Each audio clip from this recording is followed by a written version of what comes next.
Welcome back to part 2 of our LCA explainer. In the previous video, we explored what life cycle assessment is and why it matters for businesses and sustainability reporting. Now, let's go to a deeper level, understanding system boundaries, the 4 phases of LCA, and how companies use LCA data to meet BRSR requirements. The boundary of an LCA means the scope or the stages that are included in the study. For products, the boundary can be set in different ways. First, Cradle-to-Grave. This covers the entire life cycle of a product from raw material extraction, that is cradle, through manufacturing and use all the way to disposal, that is grave. Second, Cradle-to-Cradle. This is similar to Cradle-to-Grave, but instead of disposal, the product is recycled at the end of its life cycle and turned into a new resource. Third, Cradle-to-Gate. This looks only at the product's journey from raw material extraction up to the point it leaves the factory gate before reaching the consumer. Now, what are the phases of LCA? LCA is usually divided into 4 main phases. First, goal and scope definition. Define why you are doing the LCA, the system boundaries, and the functional units.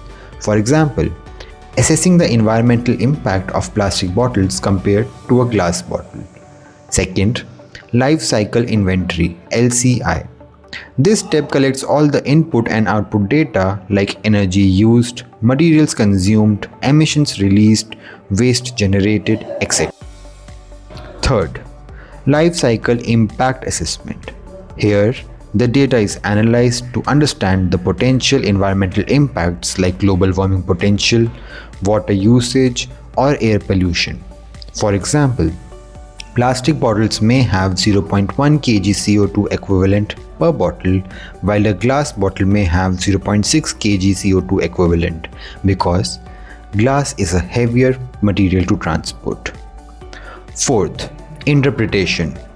Finally, we interpret the results to make decisions such as choosing an eco-friendlier alternative, changes in materials, or reducing energy use.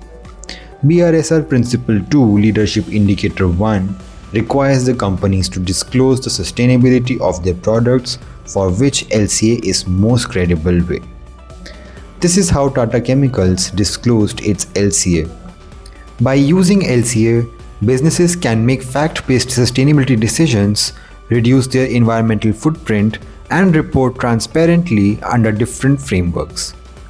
So that's how system boundaries and the 4 phases of an LCA come together to give a complete picture of a product's environmental footprint. Under BRSR Principle 2, companies need this evidence-based approach to prove that their products are genuinely sustainable. Thank you for watching and stay tuned for more such updates from ReGeneva.